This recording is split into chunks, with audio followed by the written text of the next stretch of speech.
Boa tarde, pessoal. Toda vez que eu sou convidado aqui para dar uma palestra, vir fazer algum tipo de conversa aqui com o Hemorri, eu sempre venho. Por que que eu sempre venho? Porque a minha história profissional, embora eu seja engenheiro mecânico, ela não falou, acho que não, de armamento.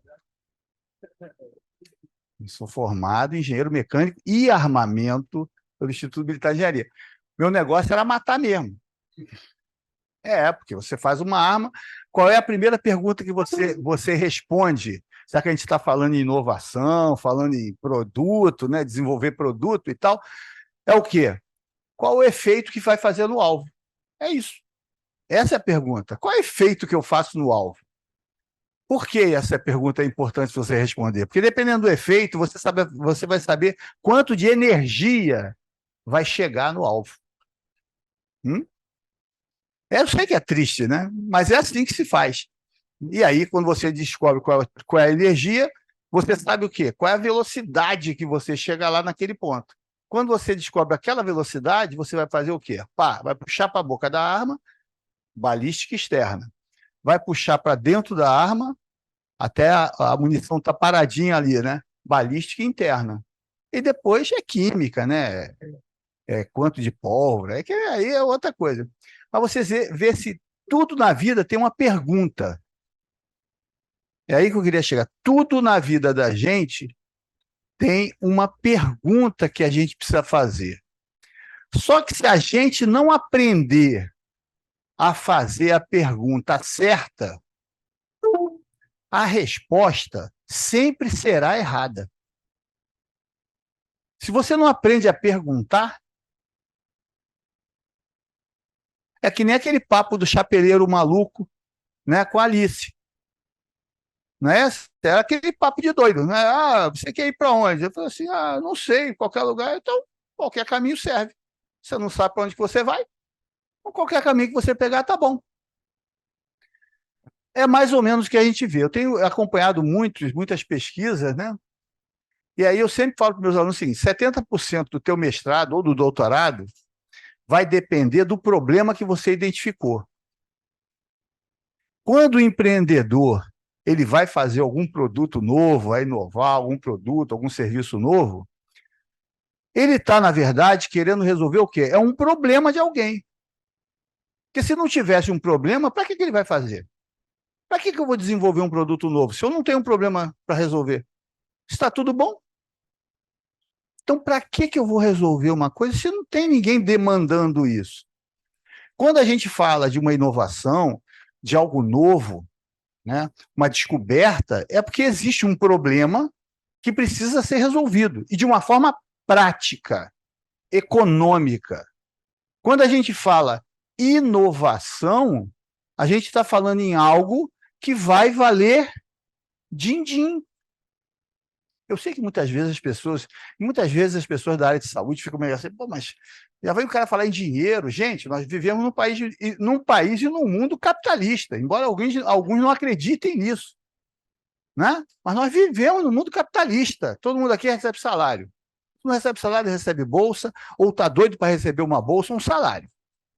Ninguém está de moleza aqui, né? Só eu que vim de graça. Mas não vim de graça, não, que eu estou aprendendo. Estou aprendendo. Estou aprendendo todo dia, e todo dia eu estudo. Todo dia eu estudo.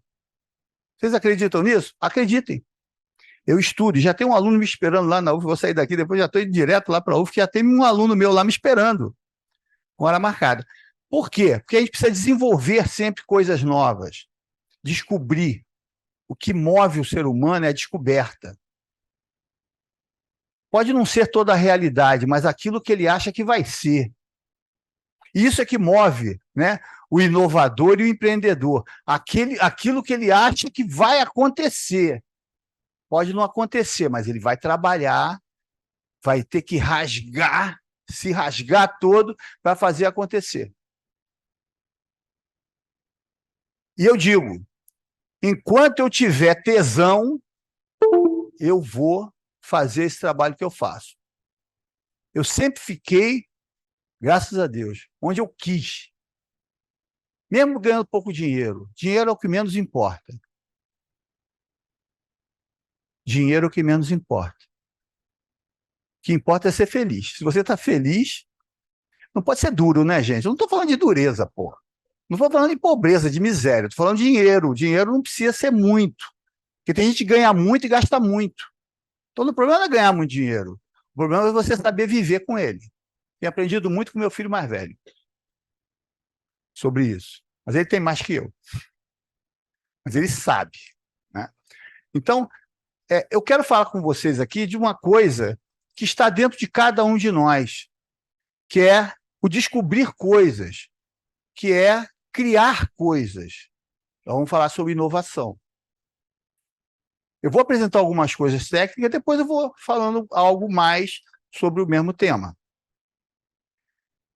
Inovar é você sair, talvez do zero, ou talvez de algo que já exista, e você desenvolver, criar ou adaptar uma coisa nova, e que ninguém tinha visto antes. E que às vezes é tão simples que alguém vai falar, poxa, mas isso é óbvio. É óbvio depois que você falar. É óbvio depois que você fizer. Mas se ninguém fez, como é que é óbvio? Não é óbvio. Nada é óbvio. Né? A gente fala óbvio, parece que mas é isso aí, poxa, mas isso, né? Por que você não fez antes? Ninguém fez. Você foi lá e fez.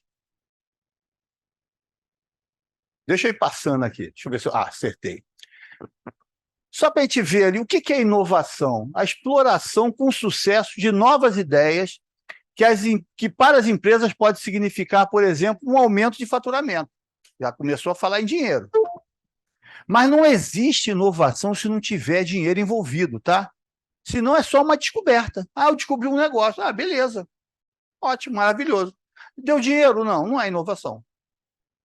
É uma descoberta. Uma coisa legal, bacana. Não dá dinheiro? Não é inovador. Inovador tem que ter o din-din depois.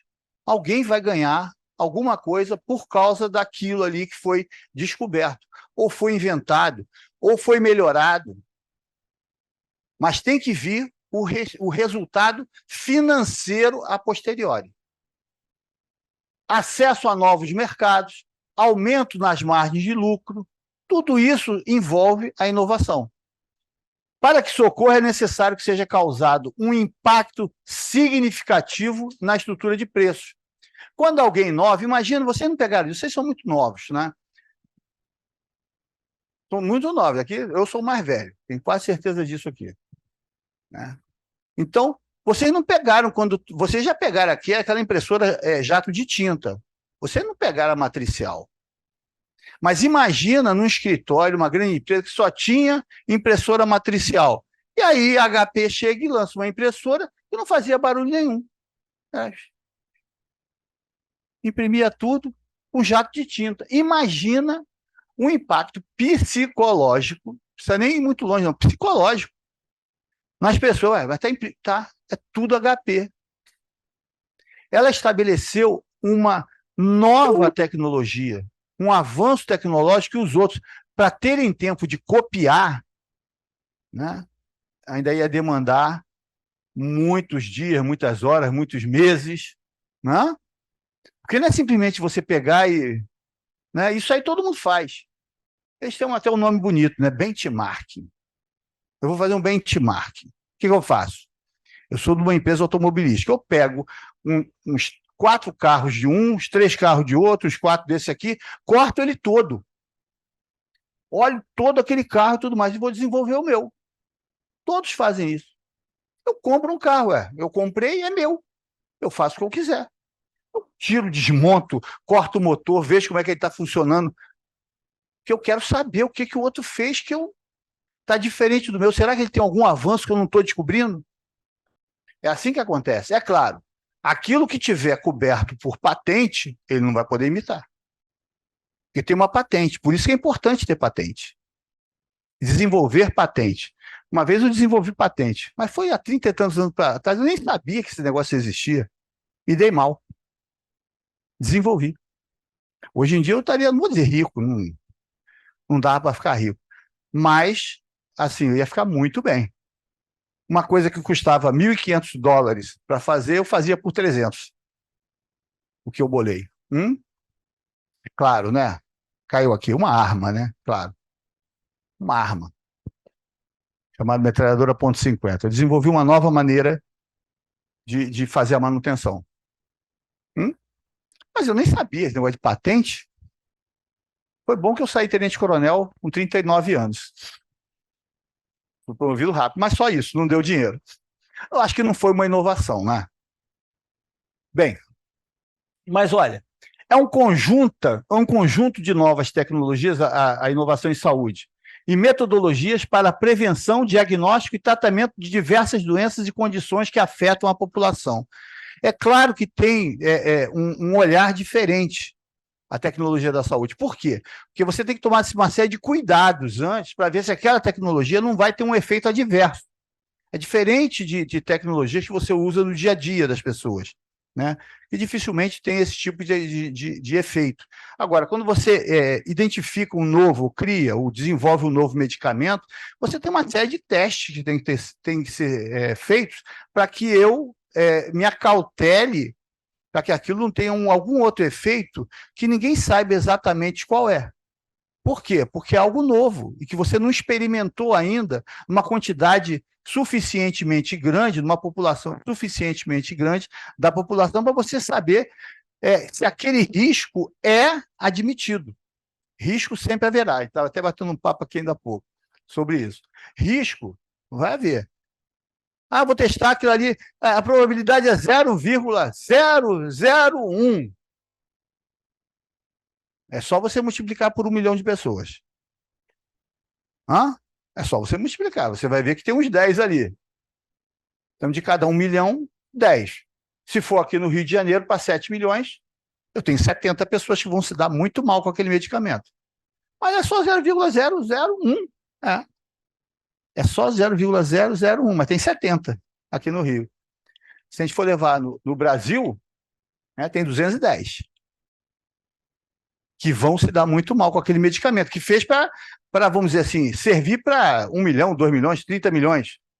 Então, o que acontece? Vale a pena o risco? Vale. Puxa, mas caramba! E aqueles 210 lá?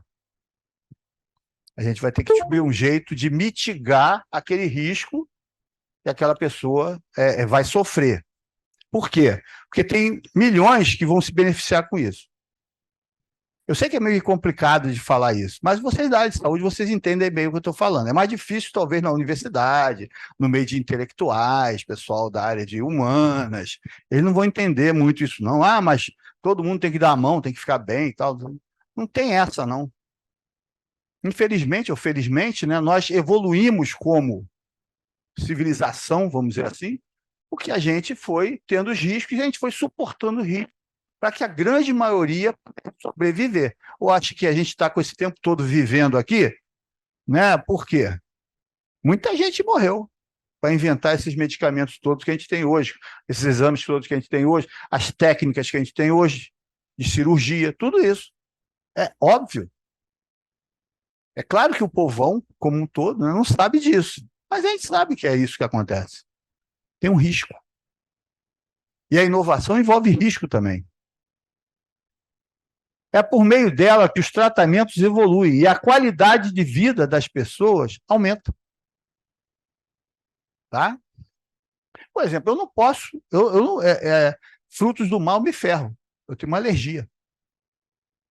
Eu tenho alergia. Se eu começar a comer camarão, eu vou me empolar todo. Daqui a pouco eu tô tendo um treco. Então, o que eu faço? Não vou comer. É melhor do que tomar Fenergan, né? Tem uns malucos aí que fazem isso, toma anti-histamínico. Não, eu vou comer que eu gosto. Vai com Deus. Aproveita aí, vamos dar uma benzida nele, né? Porque um dia pode ser que dê problema. Mas eu tenho colegas que fazem isso mesmo. É doido, né? Que tipo de inovação a gente tem? A gente pode olhar quanto ao foco da inovação. Ela pode ser de um produto, tá lá, ó. O cara tinha aquele carro com a marcha, né? Primeira, segunda, terceira, quarta, quinta. e tal. E aí depois, quando chega na minha idade, assim, tá com o ombro todo ferrado, né? Cheio de problema no ombro, aí vai lá, né, pro fisioterapeuta, aí vai fazer, né, não sei o quê, pilates, RPG, só tem velho. Já notou isso? Tu não vê gente nova fazendo nada disso, é só velho, gente. Tá lá, RPG, eu sempre melhoro, quando eu tô muito ruim, eu já aviso logo pro médico, olha só, RPG. Não vou perder mais tempo, entendeu? RPG, RPG. Já sei que é, então o cara vai lá esticando, primeiro 2 dias, 3 dias, nossa, sofrimento. Aí depois, né, relaxa, né? Depois vai. Aí faço uns 4, 5 anos sem precisar de RPG. Aí vai fazendo pilates, vai fortalecendo, aquelas coisinhas que a gente sabe, né? Mas depois volta. E você abusa, faz tudo de errado, promete que não vai fazer, mas faz. Então, inovar produto. Eu posso inovar. Agora tem o carro automático, a melhor coisa do mundo. Consome mais combustível. Olha de novo aí o risco. É mais caro, consome mais combustível, mas pelo menos não vai ficar o tempo todo lá no Pilates, né, fazendo RPG, indo para o fisioterapeuta. Então, tem um custo isso. Agora, todo produto, quando ele também é inovador, a maneira como eu vou fazer aquele produto também pode envolver o quê? O processo, a inovação no processo de produção dele. Tá? Às vezes, até eu tenho o mesmo produto, mas a inovação não é mais o produto.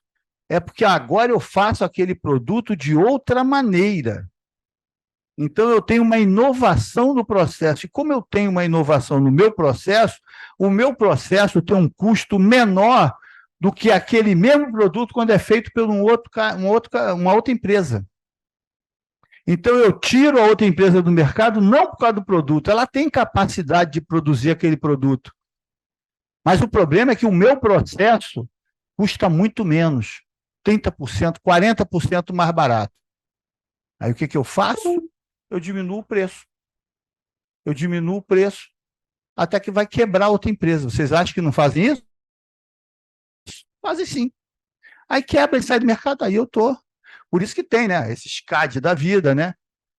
Tem todo esse aparato da economia para evitar, né, que esse pessoal fique dominando o mercado, fique sozinho, porque senão a gente fica sujeito àquelas mesmas empresas, que só ela tem aquele produto e que aquele produto ela vai botar no preço que ela quiser, que só ela tem. A área de saúde tem algumas coisas assim, sabia?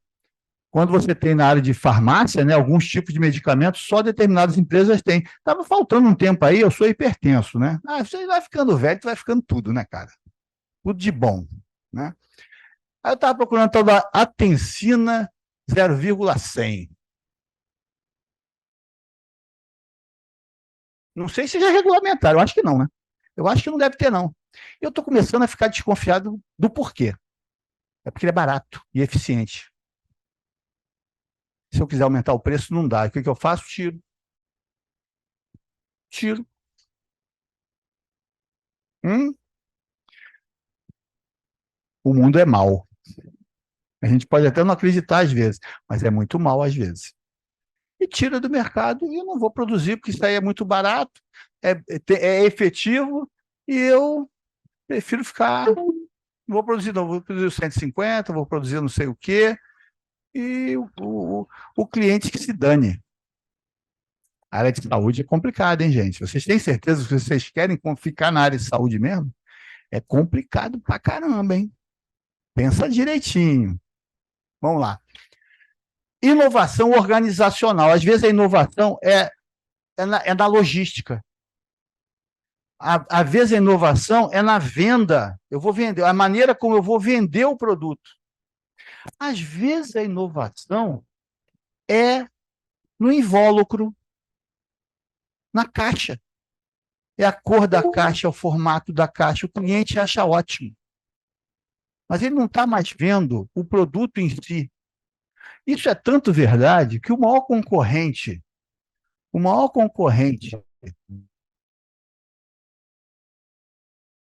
empresas de perfume e tudo mais, sabe quem são?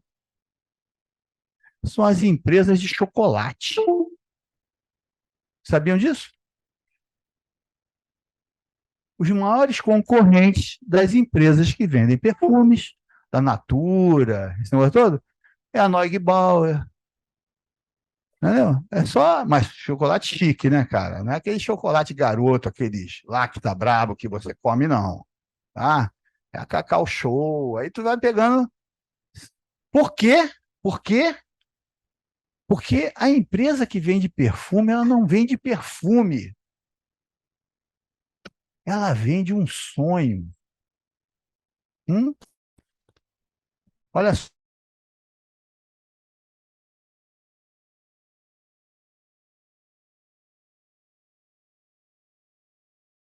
só, coisa interessante. Eu sonho que você vai ficar bem, você vai vender um sonho, o outro vende um sonho. Então, olha só, você vai, puxa vida, não, aquele chocolate vai te deixar também bem, né?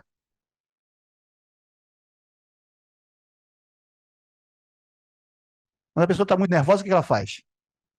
Tudo é online hoje, on time. Na mesma hora, tu fica sabendo de tudo. Sabe tudo, do mundo inteiro. E você só tinha aquele código Morse há 150 anos atrás. 150 anos atrás não é nada para uma civilização. Não é nada. Nada. Roma demorou 1000 anos. Não foi? Sim ou não? Escola no vestibular de história, hein? Que eu nem fiz. Entendeu? 1000 anos, estou falando de 150 anos. Muita coisa acontece nesse meio tempo. E aí nós saímos ali. Hoje, qualquer um de nós pega o telefone e pode falar qualquer um no lugar do mundo, hoje. Por que eu vou inovar? Porque eu vou juntar o conhecimento com aquilo que vai valorizar. Então, eu tenho conhecimento, que vem da ciência. Outra coisa, não tem esse negócio de inovar. Ah, não, não sabe nada e tá bom, pode acontecer? Pode. Isso aí é exceção. O problema é que no Brasil nós temos muita gente que passa a ser empreendedor por necessidade. Ah, estou desempregado. Aí eu vou empreender. Ah, não, não sei, vou empreender. Não existe muito aqui o empreendedor de oportunidade. Você tem uma formação, você conhece, você tem conhecimento, eu vou empreender. Porque conhecimento vale dinheiro. Vale dinheiro, tá? Por exemplo, desenvolvi com um aluno de mestrado quanto que custa descomissionar uma plataforma de petróleo, tirar ela do mar. Quanto é que custa? Olha só, nós estamos falando da faixa de milhões de dólares, tá? O problema é que a gente precisa saber quanto é que custa. Por exemplo, a Petrobras mudou o plano de negócio deles. Agora eles vão descomissionar e vão fazer tudo isso no Brasil. A pergunta que não quer calar é: e aí, quanto é que custa? Eles separaram 9 bilhões de dólares, 9,8 bilhões de dólares para gastar. Eu já tenho um modelo de cálculo que eu fiz com um aluno meu de mestrado. Estou doido para eles quererem comprar. Dia 4 agora eu tenho um evento, que eu vou estar lá, junto com o pessoal da Petrobras. Eu vou perguntar. Porque eu sei que uma plataforma pequena custa entre 30 e 40 milhões de dólares. Estão entendendo o tamanho dessa encrenca? Se você vai fazer isso e não souber quanto é que vai gastar, você pode estar entrando num tremendo buraco. Concorda? Isso eu estou falando de uma plataforma pequena, tá? Tipo Cação. Se você chegar e pegar uma plataforma grande mesmo, aquelas parruda, pode ser 100 milhões 100 milhões de dólares. Multiplica por 5, né? Quanto é que está o dólar aí? 500 milhões de reais, meio bilhão. É um negócio complicado. E nós desenvolvemos um modelo com 14 equações. Não posso falar mais que isso. O pessoal ficava doido para saber. Eu falei, não, mas dá para fazer, dá para fazer. Não vou dizer, isso vale o quê? É uma inovação, vale dinheiro. Saber, hã? Tomara, eu estou doido para isso. Estou mostrando para eles. Não, ainda tem mais, hein? Tem mais. Agora nós estamos, além de fazer isso aí, né? Agora eles estão também fazendo no Brasil. Aí alguém, não, porque isso aí é o seguinte: a pressão é que faz as coisas andarem, tá? Nada funciona sem pressão. E aí, eu estava no evento lá mesmo, né? Aí estava o pessoal da Gerdau. Eles compraram a plataforma P32, descomissionaram e foram desmontá-la lá num estaleiro em Rio Grande.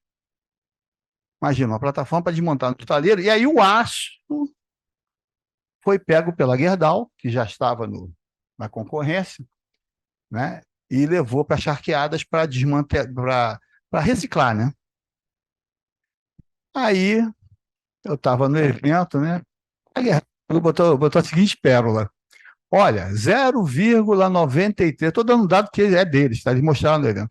0,93 toneladas do aço reciclado valem 1,5 toneladas de crédito de carbono. Nós estamos falando um monte de coisa que vocês nem sonhavam, nem sabiam, né? Que isso existia. Sabia? Não, né? Pois é. Mas como eu sabia, eu falei assim, pô, mas como é que é esse negócio aí? Olha a inovação. Os caras chegaram lá e estão pegando e reciclando. Em vez de pegar carvão, ferro, manganês para fazer o aço, eles estão pegando um aço para reciclar. Só que isso aí faz com que o custo deles baixe muito. E, além disso, existe um tal de crédito de carbono. O que é isso? É você não gerar muito gás de efeito estufa. Conclusão. Gente, aí eu rapidamente peguei meu celular, né? Comecei a fazer conta. Falei, vem cá, quanto é que custa o crédito de carbono? Ah, $80 dólares. Cara, $80. Aí eu, $80, são $1.500 cada tonelada? E quantas toneladas tem, por exemplo, um petroleiro? 500 mil toneladas. É só fazer a conta. Quanto que se vai gerar de grana nesse negócio? Muita grana. Então, olha só, quando vocês gerarem algum tipo de conhecimento, protejam. É isso que eu quero deixar aqui registrado.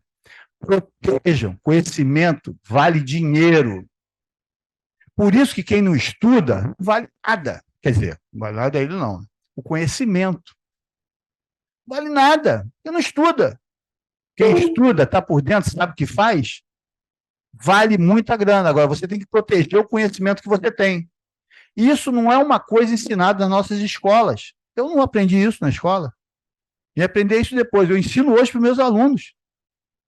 Proteja o conhecimento que você tem. Aquilo que você desenvolve, aquilo que você descobre, guarde, mas não é guardar para você. Se for o caso, faz uma patente. Defenda o conhecimento que você tem, porque senão alguém vai pegar aquilo ali e vai colocar como se fosse dele. Vou dar um exemplo.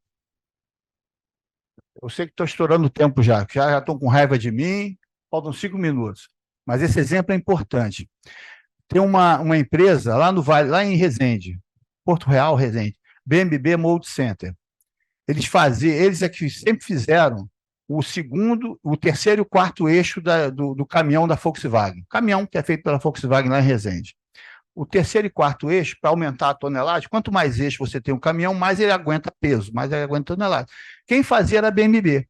Aí na Volkswagen entrou o novo presidente, lá, o diretor-geral da fábrica. Aí ele, quem é que está fazendo isso? Quem é que está fazendo isso? Ah, vem cá, esse terceiro e quarto eixo, quem é que faz? Ah, não, quem faz para a gente é a BMB.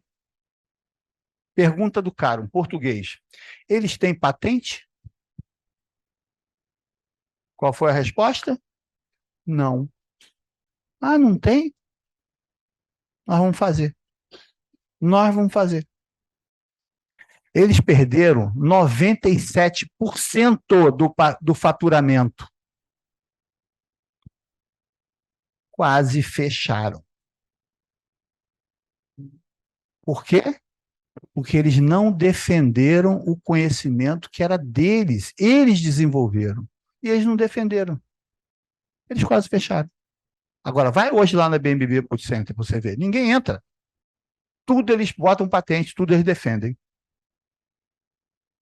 Defendam o conhecimento que vocês têm, o saber que vocês têm. É de vocês. Não vendam isso barato. Que às vezes você olha aquilo e fala, mas isso aqui é simples. É simples para você que sabe. Mas não é simples para quem não sabe. O conhecimento, ele via o saber fazer. E com a inovação, eu crio valor. Valor.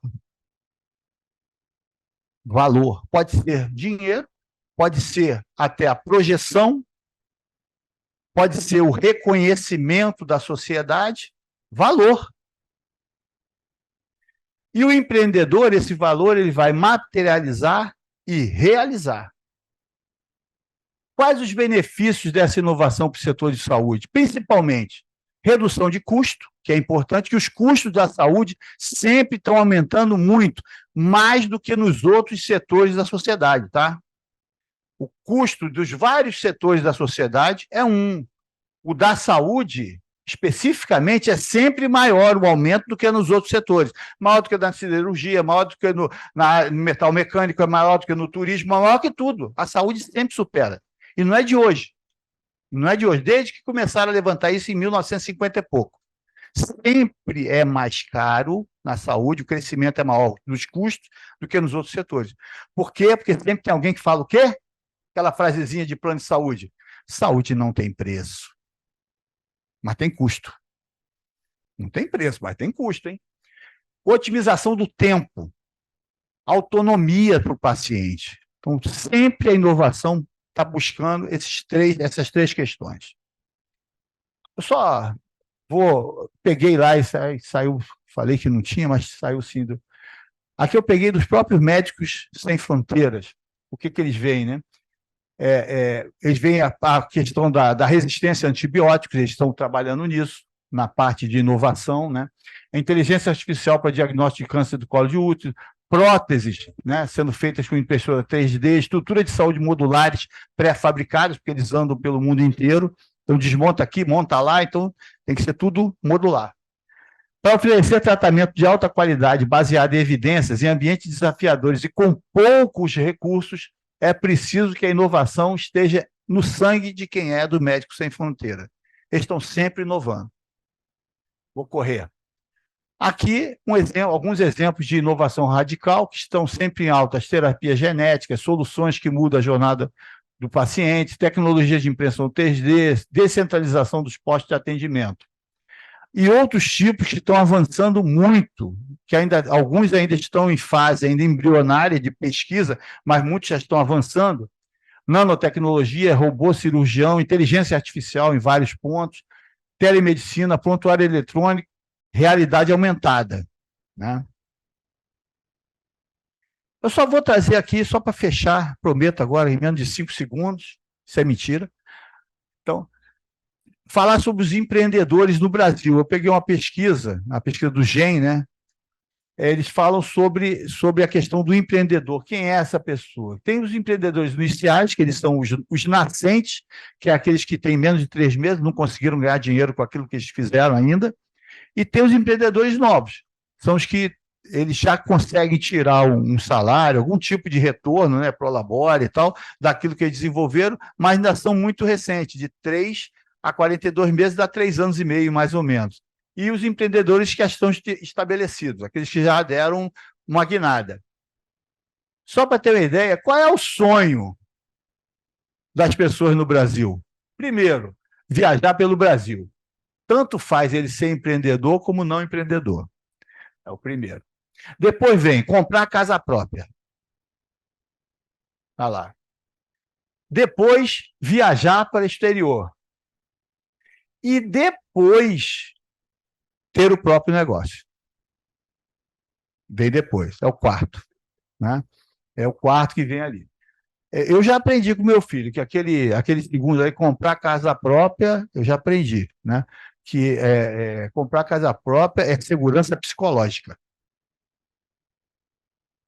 não é segurança, porque aquela história, né? Você mora no local, aí saiu, não, vou comprar uma casa ali. Pô, você comprou a casa, no dia seguinte mora aquele vizinho que tem 9 cachorros, faz festas, faz churrascão todo final de semana e tocando pagode. Aí aquilo que era uma felicidade para você vira uma doideira, entendeu? Para você no mesmo dia que você estava feliz, você já ficou infeliz quando você mudou, né? Então eu comecei a concordar com meu filho. Comprar casa, negócio é assim, não. Se você está alugado, tu vai embora, cara. Sai dali. Agora, se a casa é própria, que nem um vizinho meu, mora no condomínio, ele fala, quando mudou um cara lá no lado dele, né, que faz esse tipo de coisa, né? Ele falou que ali agora ele morava na faixa de Gaza. Porque onde ele morava é faixa de Gaza, porque aquilo ali, todo final de semana o cara fica louco. Ainda bem que é longe da minha casa, né? Porque eu não dá para ouvir tanta coisa, mas eu imagino ele do lado, né, aquele todo final de semana. Bem, quais são as motivações, né? Primeiro, eu tenho mais de uma motivação para ter um empreendimento ou tenho uma apenas? Só 20%, né, daqueles novos negócios é que tem uma apenas. Normalmente você tem mais de uma motivação para ter um negócio. E quais são as principais ali? Para continuar uma tradição familiar, para construir uma grande riqueza e uma renda muito alta, para fazer diferença no mundo e para ganhar a vida, porque os empregos são escassos. Olha lá, 88%. Por quê? Que a maioria do empreendimento é empreendedor por necessidade ainda. Esse é o problema. As pessoas não estão preparadas para empreender. Elas fazem empreendedorismo porque não tem outra opção, ou porque não tem uma formação boa, não tem escolaridade suficiente, o cara sai vendendo churrasquinho pelas esquinas da vida. Entendeu? Ele vira empreendedor. Não é, às vezes não é a melhor saída, claro que não é, mas é a única que tem. E nós temos muito isso no Brasil. Por isso que esse resultado é esse. Aí não foi meu, não. É lá da Global Entrepreneurship Monitor, né? Algumas considerações finais. Para ter um negócio de sucesso, alguém, algum dia, teve que tomar uma atitude de coragem. O empreendedor é uma pessoa corajosa, que não é fácil, ainda mais no Brasil. Por quê? Porque o empreendedor aqui é tudo de ruim. O empresário no Brasil é muito maltratado. Muito. É imposto pra caramba. É aquele cara que ele tem até um código de defesa do consumidor. Olha só. Você precisa defender o consumidor, porque, em princípio, aquele cara quer te passar a perna. Gente, ninguém se lembra que o cara está gerando um monte de emprego. Só para ter uma ideia, mais de quase 80% dos empregos no Brasil são gerados por micro e pequenas empresas. Se juntar as médias empresas, aí já sobe para 90 e tal por cento. Entendeu? Esses caras acordam cedo pra caramba, né? Dormem tarde e tudo mais, e ainda são, sinceramente, avacalhados. Essa é a palavra. Quer dizer, o cara se desdobra para manter a empresa funcionando. Não é fácil. E, por fim, oh, meu Deus, ele acabou. Por fim, os empreendedores falham, em média, 3,8 vezes antes do sucesso final. O que separa os bem-sucedidos dos outros é a persistência. A persistência. E essa é a diferença entre aqueles que são bem-sucedidos em qualquer coisa e os que não são bem-sucedidos. Sabe por quê? Porque quem é persistente não desiste. Não é burrice, não, porque às vezes é burrice também, né? Você insistir numa coisa que não vai dar certo. Tem que olhar. Estou falando você saber o que está fazendo, persiste. Estudar, persiste. Não se chega a lugar nenhum sem conhecimento. Primeira pergunta que eu faço para meus alunos, primeira, todo semestre. Quantas horas vocês estão estudando por dia? Eu 4 horas para assistir aula. Eu falei, eu não estou falando de assistir aula. Assistir aula não é estudar. Quantas horas vocês estão estudando por dia? Ou vocês acham que vão ser um grande profissional sem estudar? Eu tenho 66 anos e estudo todo dia. Todo dia. É assim. Ou então você não vai chegar a lugar nenhum. Ou vocês acham que vão ser grandes profissionais sem estudar? Não vai acontecer. Esquece. Você vai ser mais um que tem aí aos montes. Para ser diferenciado, você tem que se dedicar muito. Muito. E é a única certeza que você tem de que você vai ser bem-sucedido. É você se dedicar realmente a estudar e a chegar onde você está pretendendo chegar. Porque quem não tiver persistência, quem não chegar e não mergulhar, não adianta ficar naquele nadinho digital. Sabe aquelas pessoas que vão para o mar, né? Entra no mar e fica nada digital. Aí fica lá, boiando. Não, larga a boia, mergulha. Mergulha no conhecimento. Quem não mergulha no conhecimento não chega a lugar nenhum. Daqui a um pouco eu vou pendurar minhas chuteiras. Estou preparando agora a turma que vai ficar no meu lugar. Eu já estou mais para morrer do que para viver. Tá boa, gente. É assim a vida. As pessoas têm que morrer mesmo. Porque a gente está pensando. Gente, a gente está pensando nas pessoas legais, mas já pensou aquelas pessoas chatas pra caramba? Já pensaram nelas? Elas vivendo 200 anos? Gente, ninguém merece. Entendeu? Tem gente chata nesse mundo, e a maioria é chata, hein? Vai por mim. Gente, obrigado. Alguma pergunta, alguma dúvida? Não? Eu sou maior chato.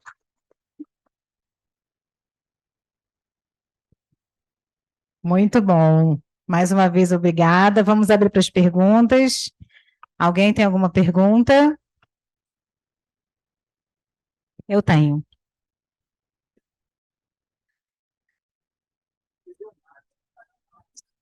Não, sabe o que é, quando você falou no resultado financeiro, que toda inovação tem que ter um resultado financeiro, nem nenhuma pergunta, é uma questão assim da gente de repente conversar, né? É que eu não acredito plenamente no retorno financeiro para tratar aquilo como uma inovação. Por exemplo, a gente vai ter alguns casos aqui, obviamente, para falar dos residentes, mas antes, né, para eu não falar um pouco do que eles vão apresentar, se eu implementar um processo novo na instituição, no atendimento ao meu usuário, por exemplo, não necessariamente eu vou ganhar, institucionalmente falando, ganhar dinheiro com isso, mas tem o ganho da qualidade de vida, de repente, para o usuário e tudo. Quando você fala em retorno financeiro diretamente ligado à inovação, eu fico pensando, puxa, será que eu vou ter que ficar presa ao retorno financeiro para dizer, pô, estou inovando? Ah, não estou inovando porque não tem esse retorno financeiro, entende? Essa minha, não é nenhuma pergunta, é mais para a gente pensar junto, entendeu? Ou o meu pensamento está muito errado, ou não sei. Eu não vinculo totalmente ao retorno financeiro à inovação. E aí, quando você falou isso, eu falei assim, será que eu estou com um pensamento muito errado da inovação, né? Só vou pedir para falar no microfone, porque tem os online. Tem nossos participantes online. Não, olha só. Eu estou falando que a inovação tem que ter um retorno financeiro, por quê? Eu estou atendendo melhor, né, o meu paciente, né, o usuário e tal. Aqui tem uma característica diferente de uma empresa, que é uma instituição pública, né, da administração direta, então você não tem o lucro financeiro, mas você tem o lucro social. Tá? O lucro social. O que é isso? Eu estou atendendo o maior número de pessoas. Entendeu? Se eu estou atendendo o maior número de pessoas, eu estou, entre aspas, tendo um lucro, porque eu estou colocando mais gente para ser atendido. Se aquilo ali se transformasse, fosse numa empresa, aquele atendimento, ela faturaria mais. Mas é claro, um órgão público, ele não tem essa visão, né, de lucro, ele tem o lucro social, com aquele mesmo recurso que eu tenho, eu vou atender mais, eu vou atender melhor, eu vou atender a um custo menor. Se eu estou atendendo a um custo menor, eu gastava 100 e agora eu gasto 80. Eu estou atendendo por um custo menor. Aqueles 20 que sobrarem, eu vou fazer outras coisas. Porque eu não tenho a função, né, de ter um lucro. Não é esse o objetivo de uma organização pública da administração direta. Não é uma empresa pública, né? É a administração direta. Então, você não vai ter ali, vamos dizer, aumentar o teu faturamento. Não vai acontecer isso. Porque o teu orçamento, na verdade, é o que te move. O que move a organização pública é o orçamento dela. A empresa, o orçamento, ele vem acima. É o orçamento, né? O orçamento não, o faturamento, o cliente, o processo e toda a infraestrutura que ele tem. É assim que funciona, né? Então, é o lucro, que é o que ele vai ganhar, a empresa. Depois vem o cliente, que é quem paga, mete a mão no bolso para pagar, os processos que atendem o cliente e a infraestrutura toda que está em volta dele. Tem pessoas, máquinas, equipamentos, infraestrutura, tudo que está ali, né? Essa é a estrutura, se a gente olhar uma empresa privada. Uma organização pública é diferente. Eu tenho o usuário em cima, depois eu tenho o processo, todos os processos para atender o usuário, depois eu tenho toda aquela infraestrutura, pessoas, fornecedores e tudo mais, aqui embaixo. Agora, para ter essa infraestrutura tudo funcionando, o que eu preciso? O orçamento. É diferente de uma empresa. O orçamento, na verdade, no orçamento, o faturamento vem em cima. A organização pública, o orçamento ele vem embaixo. Porque se ela não tiver orçamento também, como é que ela vai ter toda essa infraestrutura para funcionar? Por isso que a briga é pelo orçamento, aqui embaixo. É diferente essa. Isso não é importante destacar porque a gente está numa instituição pública, né? Atende muitas pessoas que estão aqui de fora da unidade também vêm do público. Então, assim, para a gente pensar no financeiro, mas também não pensar que a gente não inova sem ter dinheiro envolvido no lucro, né? Na área de saúde pública. Social. Isso. É o lucro social, com certeza. Você vai atender mais gente, você vai atender melhor, né? De uma maneira. São outros ganhos, sim, né? Sim, sim.